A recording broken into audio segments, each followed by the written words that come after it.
Hello my listeners, कैसे हैं आप सब। आ चुके हैं आपके नैरेटर लेकर के आपके लिए बेहतरीन सी स्टोरी जिसका नाम है unwanted bride of devil boss. तो चलिए इसे शुरू करते हैं बिना किसी देरी के। घर पर रुद्राणी जी जो कि अब बाहर की तरफ आए थे और जोर से अंगड़ाई भरते हुए कहती हैं, कोई खाना वाना नहीं पूछा मुझे। क्या मतलब, नई नवेली बहू को कोई खाना वाना नहीं देता क्या यहाँ पर? ऐसे तड़पूं मैं? उसका हाथ पकड़कर रूही अपने साथ खींची थी उसे और छवि की तरफ ले आते हुए उन दोनों को रूही अपने कमरे में ले जाते हुए कहती है, एक काम करते हैं, हम कुछ टेस्टी सा ऑर्डर करते हैं। वैसे भी घर में कुछ खास ठीक खाना नहीं बना है। आप बताइए ना मामी, आपको क्या पसंद है खाने में? चॉकलेट। मुझे चॉकलेट बहुत पसंद है। क्यों, तुम खिलाओगी क्या मुझे चॉकलेट? अरे मामी, मैं खाने के बारे में पूछ रही थी। मैं सोच रही हूँ ना, पिज़्ज़ा पार्टी करते हैं। भाई भी आ गए, पैसे वो पे कर देंगे। कौन भाई है तुम्हारे? वो जो अजीब सा बंदरों जैसा मुंह है जिसका, ऋषि? नहीं नहीं, वो नहीं। तो फिर कौन? अरे वो अक्षांश नाम है उनका। आपको मिलवाओ? है, रुकिए मैं उनको बुलाती हूँ। और हाँ, ऋषि भाई से भी पूछ लेंगे उन्हें कुछ खाना है कि नहीं। चलो छवि, हम पूछ कर आते हैं। अक्षांश जो कि अभी अपनी बहन रूही को बुलाने के लिए आ रहा था, कुछ काम था उसे रूही से। लेकिन जैसे ही अक्षांश को रूही ने देखा था, वो अंदर की तरफ इशारा करते कहती है, आपको मामी बुला रही हैं, जाकर के मिल लीजिए। वो भी कुछ बोल पाता, लेकिन रूही और छवि तो यहाँ से भागते भागते ऋषि की तरफ चली गई थी। ऋषि के साथ छवि और रूही दोनों को बहुत मजा आता था, क्योंकि ऋषि उन्हीं दोनों जैसा चुलबुला जो था, लेकिन अक्षांश वो बहुत ही ज़्यादा स्ट्रिक्ट। कमरे के अंदर धीरे से पहले तो वो नॉक किया था, और जैसे ही परमिशन मिली थी वो अंदर की तरफ आते हुए बहुत ही पोलाइट वे में कहता है, आपको कुछ काम था मुझसे? जैसे ही ये आवाज़ रुद्राणी को सुनाई दी थी, वो पीछे की तरफ मुड़ी थी तो ये अक्षांश थे। अच्छा, तो ये वही लड़का। ओह। और फिर वो उन्हीं की तरफ आगे बढ़ते हुए कहती है, हेलो, आपका नाम है अक्षांश? काफ़ी यूनिक नेम है बाय द वे। हाय, मेरा नाम रुद्राणी। वो जैसे अपना हाथ आगे बढ़ाया था, तभी अक्षांश जो कि अपने चेहरे पर हल्की स्ट्रिक्ट भरी स्माइल ले आ करके अपने हाथ को आगे बढ़ा करके उनके साथ हैंड शेक ही किए थे। बस हैंड शेक ही तो किए थे कि तभी दरवाज़ा अचानक से काफ़ी ज़ोर से खुला था, क्योंकि अभी अभी उन्हें पता चला था छवि और रूही से कि उनकी वाइफ जो कि अग्निव जी के हिसाब से उनकी मिस्ट्रेस है, वो इस वक्त कमरे में है अक्षांश भाई के साथ। उन दोनों को इस तरह से हाथ मिलाता देख लिया था अग्निव ने, और वो अपने जबड़े को इतनी बुरी तरह से कसे थे, उनके हाथ भी मुट्ठी बन करके अब कसना शुरू हो गए थे। सबसे पहले तो वो अक्षांश की तरफ देखे थे, जिससे उन्होंने अपने हाथ को खुद ही पीछे हटा लिया था। और वही रुद्राणी जो कि अब अग्निव की तरफ आते हुए कहती है, आप इतनी जल्दी आ गए आज? क्यों, अच्छा नहीं लगा तुम्हें? नहीं, मेरा मतलब नहीं, ऐसा नहीं है। मैंने ऐसा कब कहा? मैंने तुमसे कहा था ना कि मुझे भूख लगी है। ऑफिस क्यों नहीं आई तुम? आपने मुझे सच में बुलाया? तो मेरे कमरे में चलो पहले। और ये बोल करके वो अक्षांश की तरफ देखते हुए कहते हैं, तुमसे तो रात में बात करता हूँ। और ये बोल करके वो बहुत बुरी तरह से रुद्राणी को ऑलमोस्ट खींचते हुए लेकर जा रहे थे, लेकिन रुद्राणी को समझ नहीं आया था कि उसने क्या गलती कर दी है।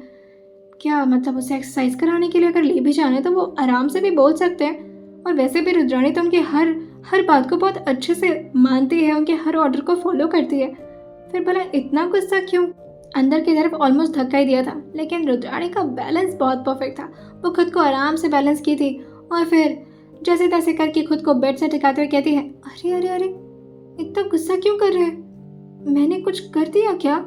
सॉरी, अगर आपने बोला था कि लंच लेकर आओ, मैंने कहा था ना कि मुझे भूख लगी है, लेकर आओ। क्या लेकर आओ? आपने ये तो बताया नहीं था। खुद को लेकर आती ना तुम। मैं खुद को? तुम ना ज़्यादा भोली मत बना करो, समझी? खुद तो बहुत फ्लर्ट करती हो। अगर मैं करूँ तो तुम्हें कुछ समझ में नहीं आता। पागल कर रखी हो तुम मुझे। सर सॉरी, पर मुझे तेज आवाज़ से, मुझे पता है तुम्हें तेज आवाज़ से डर लगता है। गुस्सा क्यों दिलाती हो तो मुझे इतना? पर मैंने कुछ नहीं किया। पुशअप्स, 150 पुशअप्स मारोगे तो मेरे सामने, अभी के अभी, राइट नाउ। चलो शुरू करो।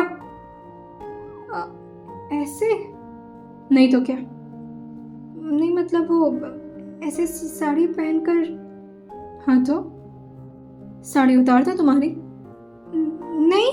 और वो तुरंत ही अपने सीने पर धीरे से अपना हाथ रख ली थी, जैसे कि उसकी साड़ी वाकई अग्नि खींचने वाले हो।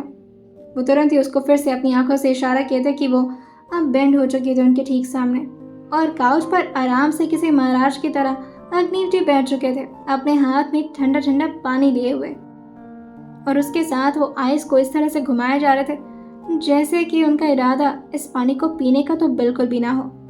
1 2 3 4 फास्ट।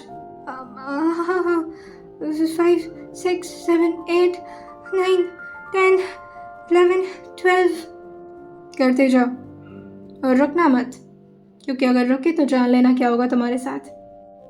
बेचारी इसी तरह से 15 मिनट तक पुशअप्स मारती रह गई थी। 74 75 76 77 78 79 80। तुम्हारी स्पीड स्लो हो रही है। सर सॉरी, कर रही हूँ। 81 82 83। बेचारी के बाल बार बार आगे आकर के उसको डिस्टर्ब कर रहे थे और इसी वजह से आंखें एकदम से जलन करना शुरू कर दे रही थी। तभी अचानक अग्निव उठे थे और जैसे ही वो उठे थे, बेचारी रुद्राणी की तो अब जाकर के हालत खराब होने लगी थी। क्या मतलब, और तो वो फॉलो कर रही है और अपनी स्पीड को भी मेंटेन की हुई है, पुशअप्स भी तो मारी जा रही है। 97 98। क्या हुआ सर? तुम कंटिन्यू करो। सॉरी सॉरी, हम क्या नंबर क्या था? 98। हाँ 98 99 100 1 2। और तभी अचानक ही उसके पीठ पर अग्निव जी का हाथ अचानक ही पड़ा था, लेकिन बहुत ही सॉफ्टली। ऐसा कुछ इरादा नहीं था उनका कि वो उसे हर्ट करने वाले, लेकिन उनका हाथ गया क्या था कि बेचारे एकदम से अब नीचे की तरफ डिसबैलेंस ही हो गई थी। उसका हाथ खुद को संभाल ही नहीं पाया था। इतना तो वेट नहीं था मेरे हाथ का। गिर कैसे गई तुम? सर वो मुझे कमर पर आपने हाथ। तो कमर पर हाथ रखूंगा तो डिसबैलेंस हो जाओगी। सॉरी। उठो और फिर से शुरू करो। मतलब फिर से शुरू करो, स्टार्टिंग से। मतलब 1 से? हाँ 1 से। सर मैंने 100 तो कम। नो आर्ग्यूमेंट्स, स्टार्ट करो। ओके 1 2 3, मेरी मैया, 4 5 6। और ऐसे करते करते वो फिर से पुशअप्स मारना तो शुरू कर चुकी थी। फिर अचानक ही अग्निव का हाथ आ गया था और इस बार उसकी कमर पर नहीं बल्कि उसके गर्दन पर। वो उसके बालों को टाई करने जा रहे थे, लेकिन जैसे ही अग्निव का हाथ उसके गर्दन के पास अभी टच हुआ था कि एकदम से उसकी आंखें फिर से बंद हुई थी और वो फिर से ज़मीन पर धड़ाम से गिरी थी अपने मुंह के बल। तुम खुद की बॉडी तक को बैलेंस नहीं कर पा रही हो क्या गया तुम्हें? इतनी वीक बनोगी? सर वो मुझे नहीं पता नहीं क्या हो रहा है। उठो। सबसे पहले तो वो उसे उठाए थे और अपने हाथ से उसके पूरे बालों को अच्छे से बंद किए थे, और उसके बाद उसे वॉल पर जोर से पिन करते हुए उसके गर्दन पर अपने हाथों को कसते हुए बहुत ही धीरे लहजे में कहे थे, तुम मेरे ऑर्डर को फिर से फॉलो नहीं कर पाई रुद्राणी, एंड इसका मतलब तो समझ ही रही होगी ना तुम। क्या सर? वो आपका हाथ लग गया। मेरे हाथ लगने से तुम इतनी कमज़ोर पड़ जाओगी? सॉरी। ब्रीदिंग कंट्रोल क्यों नहीं हो रही तुम्हारी? 100 पुशअप्स में मौत आ रही है तुम्हें? नहीं सर, वो पता नहीं सांस बढ़ गई है मेरी। क्यों बढ़ गई नहीं समझ में आ रहा। कंट्रोल करो इसे। आई सेड कंट्रोल करो इसे। मैं कोशिश कर रही हूँ करने की, पर हो नहीं रहा मुझसे। तो इतने में ही थक गई तुम? तुम्हारे लिमिट क्या थी पुशअप्स की? लगभग 200? हाँ सर। और अब 100 भी नहीं कर पा रही हो तुम? इधर देखो मेरी तरफ। बेचारी अपनी नज़रों को उठा करके अग्निव जी की तरफ देख ही नहीं पा रही थी। उसके गालों पर अब अग्निव जी का हाथ, और वो जोर से अपनी तरफ उसके चेहरे को उठा करके ज़बरदस्ती उसे दिखाने की कोशिश की थी। उसकी हाइट थोड़ी छोटी थी ना, इस वजह से अग्निव जी की तरफ ठीक से देख तो नहीं पा रही थी अगर वो अपने चेहरे को सर सामने की तरफ करे। इसी वजह से उनको जानबूझ करके उसका चिन उठाना पड़ा था और उसकी नज़रों को अपनी तरफ ज़बरदस्ती दिखाते हुए कहते हैं, मुझे देख कर अपनी सांसें कंट्रोल करो, यही पनिशमेंट है तुम्हारी। 2 मिनट में अगर ये नहीं हुआ ना तो फिर तुम समझ रही हो मैं क्या करूँगा तुम्हारे साथ। सर आप सामने, इसी वजह से ब्रीदिंग कंट्रोल नहीं हो रही। आप थोड़ा डिस्टेंस में जा सकते हैं प्लीज़। अग्निव को अच्छे से पता था कि उसकी हार्ट बीट बढ़ाने का क्या तरीका है। वो उसके थोड़े करीब आ जाए और उसको ज़बरदस्ती अपनी तरफ दिखाए, बस इतना काफ़ी था। समझ तो नहीं आता था रुद्राणी को कि आखिर उसके साथ क्या हो रहा है, लेकिन उसकी हार्ट बीट हमेशा बहुत बढ़ जाती थी। और ये कंप्लेन उसने किया था अग्निव से। जब से ये कंप्लेन किया था तब से अग्निव ने इसी को उसका पनिशमेंट बना दिया था। सर प्लीज़ सर, मैं आपको क्यों नहीं देख पा रही मुझे? तुम तो बहुत लाइक करती हो मुझे। लाइन मारना होता है ना तुम्हें मुझ पर। जब मैं मार रहा हूँ तो सहा नहीं जा रहा। आप मार कहाँ रहे सर? आप तो चुपचाप खड़े हैं ना। नमूनी थी ये, कुछ समझती ही नहीं थी। वो भी तो लाइन ही मार रहे हैं उसको, लेकिन पल्ले ही नहीं पड़ रहा था रुद्राणी के। चारो madam, eyes should be on me, okay? Sir फिर सांस बढ़ती जा रही है, बहुत तेज़ हो रहा है हार्ट बीट सर। मुझे लगता है मुझे आपके करीब आकर कोई बीमारी हो जाती है। बीमारी नहीं, ब्लश करना कहते हैं उसे। ब्रश करना क्यों कहते हैं उसे? ब्रश तो दांत में किया जाता है। पागल लड़की, ब्रश नहीं ब्लश कहते हैं उसे। और तुम बनोगी ठरकी, सबके सामने क्या बोलती फिरती हो? बहुत ठरकी हो तुम। अब जाकर के वो 2 स्टेप पीछे हुए थे, और जैसे अग्निव 2 स्टेप पीछे हुए थे, अब जाकर के रुद्राणी की हार्ट बीट थोड़ी सी नॉर्मल होना शुरू हुई थी। और जैसे जैसे वो पीछे जाते जा रहे थे, रुद्राणी की सांसें अब थमती जा रही थी। और फिर जैसे वो प्रॉपरली जाकर के अपने काउच पर बैठे थे और उसको दूर से अभी देख ही रहे थे कि अब जाकर उसने अपनी आंखें बंद की थी और एक गहरी सांस लेते हुए कहती है, अब ठीक है सर, अब फिर से पुशअप्स मारो। 2 घंटे शावर के नीचे खड़ी रहो, जाओ। सर शावर के नीचे जाओ। पर सर इस वक्त पानी तो खौल रहा है, मैंने अभी टैप वाटर चेक किया। मुझे पता है, फिर भी जाओ। जैसे वो बाथरूम के अंदर गई थी, दरवाज़ा बंद ही करने वाली थी कि तभी अग्निव का पैर पड़ा था उस दरवाजे पर, और वो जोर से दरवाजे को खोलते हुए कहते हैं, डोंट शट द डोर, जाओ ऐसे ही। पर सर ऐसे शावर? ऐसे शावर लोगी तुम। मुझे देखे तो सही कि शावर के नीचे ठीक से खड़ी भी हो या फिर नहीं। अजीब अजीब सी पनिशमेंट मिलती रहती थी उसको। ठीक है, ये कौन सी बड़ी बात है, शावर के नीचे तो खड़े रहना था। और वैसे भी उसकी बॉडी इतनी ज़्यादा ट्रेन थी कि इससे बहुत गर्म पानी में उसने स्विमिंग तक की थी जब मजबूरी पड़ी थी। तो फिर इतना क्या है। वो तुरंत ही शावर को ऑन की थी और अब चुपचाप उसी के नीचे खड़ी थी।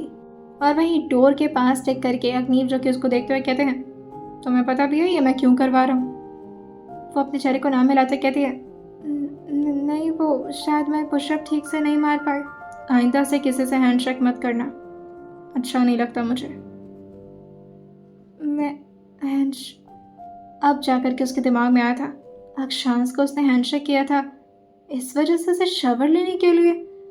हे भगवान, क्या अजीब प्राणी है ये। अब जाकर के अग्निव जी अपने कमरे में वापस लौटे थे, मगर नजर अभी भी उसी लड़की पर थी। बेचारे के ऊपर गरम गरम पानी पड़ रहा था और ऊपर से अजीब तरीके से कंफ्यूजन भी हो रही थी। तभी वो अपने हाथों से खुद को हवा करते हुए कहती है, उफ, बहुत गर्मी है सर, आप ज़रा एसी को थोड़ा और कूल डाउन पर करेंगे, उसकी हवा मेरे बाथरूम तक पहुँचे, गर्मी हो रही है सर इधर। वो अपने गर्दन को हल्का सा टिल्ट किए थे और फिर उसको नीचे से ऊपर की तरफ देखते हुए कहते हैं, ज़्यादा गर्मी हो रही तो साड़ी उतार दो। जैसे ही रुद्राणी ने यह सुना था, वो अपने मुंह से पानी को हल्का सा नीचे की तरफ करते हुए थोड़ा सांस भरते हुए कहती है, हाँ ऐसे कैसे? साड़ी कैसे उतार दूँ? आए बड़े अजीब अजीब से सजेशन देते। और ये बोल करके वो पीछे मुड़ चुकी थी ताकि उसको अपना चेहरा अग्निव जी को ना दिखाना पड़े। और वो वॉल की तरफ ही देखते हुए अपनी रिफ्लेक्शन को देख करके खुद से बातें कर रही थी। ऐसे कैसे बोल देते हैं, कुछ भी बोल देते हैं, इनको अजीब नहीं लगता है क्या? मतलब मैं क्यों उतारूँ साड़ी? मैं नहीं उतारूंगी। वह अग्निव जी, जो कि अपने शर्ट को पूरी तरह से साइड में किए थे और अपने बेल्ट को ओपन करते हुए रुद्राणी के बारे में सोचते हुए धीरे से कहते हैं, पागल कहेंगी, 26 साल की नमूनी है, फ्लर्ट तक नहीं समझती है। 2 घंटे में अभी 5 मिनट बचे थे। उससे पहले ही अग्निव जी ने बुला लिया था रुद्राणी को, और जैसे ही उसे बाहर की तरफ बुलाया गया था, बेचारी पूरी तरह से पानी पानी हो रखी थी। जैसे भी कमरे के अंदर अपना पहला कदम रख पाती, उससे पहले ही अग्निव जो कि उसको हाथ दिखाकर रोकते हुए कहते हैं, मेरे कमरे में इस तरह से मत आना, वहीं रहो। पर मुझे तो आना है ना, आपने तो बुलाया मुझे। ऐसे थोड़ी ना बुलाया, पहले खुद को ड्राई करो उसके बाद आना। पर कपड़े तो बाहर ही होंगे ना मेरे। तुम्हारे कपड़े मेरे रूम में क्या करेंगे? तुम्हारे एक भी कपड़े नहीं है मेरे पास। तो मैं पहनूंगी क्या? मुझे क्या पता, जो मन चाहे वो पहनो। और ये बोल करके अभी वो क्लोजेट में गए थे अपने कपड़े चेंज करने के लिए। भागते हुए रुद्राणी आई थी और बाहर वाले वार्डरोब से उनके ही कुछ कपड़े निकाल करके अब बाथरूम के अंदर लेती गई थी और अपने ऊपर एक से एक शर्ट ट्राई करते हुए कहती है, ये वाली ज़्यादा अच्छी लग रही है क्या? नहीं नहीं, ये वाली पहन लेती हूँ। ब्लैक कलर का शर्ट पहना था उसने। एक तो 5 फीट 2 इंच की लड़की, ऊपर से 6 फीट के बंदे का कपड़ा पहन करके जब वो बाहर निकली थी, पूरी अजीब सी क्यूट सी पांडा लग रही थी वो। गोरा गोरा शक्ल और उस पर ब्लैक ब्लैक शर्ट। जैसे ही बाहर की तरफ निकली थी, अग्निव भी क्लोजेट से अभी बाहर की तरफ निकल रहे थे और फिर अपने बालों को अभी अपने हाथों से सेट ही कर रहे थे कि उनकी नज़र पड़ी थी उसी लड़की पर। ये क्या कार्टून बनकर आई हो तुम? ससुराल में ऐसे रहते हैं? आप ही ने तो कहा कुछ भी पहन लो, तो पहन ली कुछ भी। अब क्या ये भी ना पहनूं? अजीब सी बीवी बनाकर लाए, एक भी कपड़ा तक नहीं खरीदे मेरे लिए, कंजूस। उसका हाथ जोर से अग्निव के हाथों में था अचानक ही, और उसे पता भी नहीं चला था कि वो कब वॉल पर दोबारा से पिन कर दी गई है। तुम्हें लगता है कि मैं तुम्हारे लिए नए कपड़े खरीदूंगा? औकात है तुम्हारी? मिस्ट्रेस हो मिस्ट्रेस बनकर रहो, इससे ज़्यादा कुछ और। 1 मिनट, बीच में अग्निव जी को काटते हुए वो एकदम से कुछ याद करते हुए कहती है, मेरे अकाउंट में तो 20 लाख रुपए पहुंच चुके होंगे ना, तो फिर मैं खुद ही अपने लिए बढ़िया बढ़िया कपड़े मंगाऊंगी, आपसे क्यों भीख मांगू, हटिए। और जाकर के आराम से बेड पर बैठते हुए अपने फ़ोन को लेते हुए कहती है, मिस्ट्रेस बनने का भी अपना ही फ़ायदा है। सही है, मतलब 20 लाख रुपए, 20 लाख में तो बहुत सारे कपड़े आ जाएंगे, पूरा घर ही भर जाएगा। कौन से मुहूर्त में मिली हो तुम मुझे, एलियन जैसी बातें करने वाली पागल लड़की। भला कोई मिस्ट्रेस बनने के बाद भी इतना खुश होता है? खुद को कॉम्प्लीमेंट दिए जा रही है बार बार, जैसे मिस्ट्रेस ना बनी हो बल्कि देश की प्रेसिडेंट बन गई हो। तभी कोई दरवाजे पर हल्का हल्का नॉक किया था, जिसे तुरंत ही वो रुद्राणी को अचानक ही धक्के मार करके लेटाए थे और उसके ऊपर पूरी तरह से ब्लैंकेट उड़ाते हुए अब दरवाजे को हल्का सा खोल दिए थे। रुद्राणी जो कि अभी ब्लैंकेट के पीछे से झांक पाती कि आखिर चल क्या रहा है, तभी अग्निव जो कि फिर से उसे पीछे मुड़ करके घूरे थे कि वो छुप ही रहे, वरना इस तरह से कोई अग्निव जी के शर्ट में उस लड़की को देखेगा तो सब अग्निव जी का ही मजाक उड़ाएंगे। दामिनी जी थी ये, जो कि अपने गले को थोड़ा ठीक करते हुए अपने चेहरे को हल्का हल्का ऊपर की तरफ उठाते हुए कहती हैं, वो माँ जी आ रही हैं आज। व्हाट? उनका तीर्थ कंप्लीट हो गया मतलब? जी, तो उनको हमने आपकी शादी के बारे में बता दिया। क्या? किससे पूछकर बताया आपने? सॉरी, वो माफ़ करिएगा, हम क्या करते, बताना पड़ गया हमको, मतलब वो अब आपने शादी करके एक लड़की को लाया है तो घर में सबसे बड़ी तो वही है ना, उनको कैसे नहीं बताते। अर्चना जी, सिर्फ वही एक ऐसी इंसान थी जिसके सामने अग्निव जी कुछ ज़्यादा ही चुप पड़ जाते थे, कुछ ज़्यादा ही शांत पड़ जाते थे। हाय गॉड, ओह माय गॉड, अब मैं क्या कहा उन्होंने? वो तीर्थ से तुरंत ही लौट रही हैं और वो बहुत खुश हैं आपके लिए, प्रसाद भी लेकर आ रही हैं और बोली हैं कि शाम तक पहुंच जाऊंगी, तो आप थोड़ा तैयार रहिएगा। थैंक यू, बहुत अच्छा किया आपने मुझे इन्फॉर्मेशन दे दी, वरना मेरा क्या ही होता फिर। इतनी बड़ी हेल्प की है आपने, रिवॉर्ड चाहिए आपको। बेचारी दामिनी जी तो चुपचाप अपने चेहरे को धीरे से ना मिलाई थी और यहाँ से रफू चक्कर हो गई थी और जाकर के अपने कमरे में बैठते हुए कहती हैं, हद है, एक तो ये इतना डरावने, ऊपर से माँ जी आ रही हैं, क्या करेंगे अब हम लोग। कहा मेरा वाला प्लान इतना सही था, लड़की भी अच्छी थी और माँ जी को पसंद भी आ जाती, लेकिन नहीं, पता नहीं कौन सी लड़की को उठाकर लाए हैं। माँ जी देखेंगे अब उस रुद्राणी को, जब अपने संस्कार उसके ऊपर थोपेंगी ना तब समझ में आएगा दो फुटिया को। तभी रघु जी, जो कि अभी तो कुछ टैबलेट में अपने देख रहे थे, कि चुपचाप शांति से बैठते हुए कहते हैं, ऐसे मानना पड़ेगा, लड़की है तो बड़ी कमाल की, एक ही दिन में आप जैसी औरत की भी बोलती बंद कर दी उसने। अरे आप उसको सपोर्ट कर रहे, आपको गुस्सा नहीं आ रहा क्या उस पर? तभी वो इस बात पर अपने चेहरे को हमें लाते कहते हैं, नहीं नहीं, हमें तो बहुत बहुत गुस्सा आ रहा है, लेकिन ठीक है, मतलब चलिए चलता है, कोई बात नहीं, इतना भी कोई बड़ा लॉस नहीं हुआ हमारा, हम तो बस इतना चाहते थे कि हमारे भाई की शादी हो जाए, वरना वो सानवी के चक्कर में अपनी पूरी ज़िंदगी बर्बाद कर लेता। बड़ा लाड प्यार आ रहा है अपने भाई पर, तो ज़रा जाकर के सामने भी बात किया करिए ना, सामने तो डर जाते हैं आप। डरता नहीं हूँ, बस वो अजीब थोड़ा सनकी है, क्या बोलूँ जाकर के उसके सामने। छोड़िए ना, जाने दीजिए, अब माँ आएंगी वही देखेंगी उनको। हाँ, आपको बड़ा फ़र्क ही पड़ने वाला है। वैसे भी मम्मी जी तो हमेशा अपने छोटे बेटे का ही नाम लेती रहती, मेरा अग्नीव, मेरा अग्नू, मेरा बाबू, मेरा सोना, पता नहीं क्या क्या करती रहती हैं। इसीलिए कहते हैं सौतेली माँ को सौतेली की तरह ही पालना चाहिए। दामिनी जी, अब आप हद पार कर रही हैं, माँ है वो मेरी, तमीज़ से बात कर लीजिए थोड़ा। सौतेली सही, लेकिन बहुत प्यार से पाला है उन्होंने हमें, तो मेक श्योर कि दोबारा से उनके बारे में कोई ऊट पटांग बातें ना सुनूं मैं। और ये बोल कर के वो अपनी जगह से उठ करके कमरे से बाहर ही चले गए थे। और वहीं दामिनी जी जो कि अपने सर को पकड़ते हुए कहती हैं, हद ही हो गई है, एक तरफ मुझे देवरानी मिली ऐसी करम चली, ऊपर से देवर जी तो मेरे सामने ऐसे हुक्म जताते जैसे कि मैं नौकरानी हूँ, और ऊपर से मेरे पति भी मेरा साथ नहीं देते, सास तो अलग ही पीछे पड़ी रहती हैं। क्या करूँ मैं, मरी जाती काश। जैसे उन्होंने ये बोला था तभी उनके ठीक बगल में जल रहा एक दीपक जो कि गणेश भगवान के ठीक सामने रखा हुआ था, वो एकदम से बुझ गया था। पता नहीं कैसे, शायद एसी की हवा उसी दीपक पर पड़ गई थी। लेकिन जैसे उन्होंने ये देखा था, वो झटके से जाकर के खड़ी हुई थी और अपने हाथ को जोड़ते हुए कहती हैं, नहीं नहीं नहीं, इतना सीरियस मत लीजिएगा मेरी बात को, मजाक में बोला है मैंने, मरना वरना नहीं है मुझे, अभी तो बहुत जीना है। क्या हुआ, आप ऐसे मुंह क्यों बनाया है, लटका हुआ है आपका मुंह, कोई बात है क्या? मुझे ऐसा क्यों लगता है कि तुम मेरी ज़िंदगी की सबसे बड़ी बैड लक हो। जब भी मैं तुम्हारे साथ रहता हूँ ना कोई प्रॉब्लम्स मेरे सामने आ ही जाती है। आई एम सो सॉरी, मैंने क्या कर दिया? आप कुछ नहीं किया तुमने। मॉम आ रही है मेरी, उनके सामने अच्छे से बिहेव करना, और इस तरह के कपड़े पहनकर नहीं रह सकती हो तुम उनके सामने। मुझे कुछ काम से बाहर जाना है, मैं जब तक आऊँ तब तक चेंज कर लेना, और मैं किसी को बोल देता हूँ तुम्हारे लिए कोई नया कपड़ा भेज देगा। आपकी मम्मा आ रही है? आपकी मम्मा?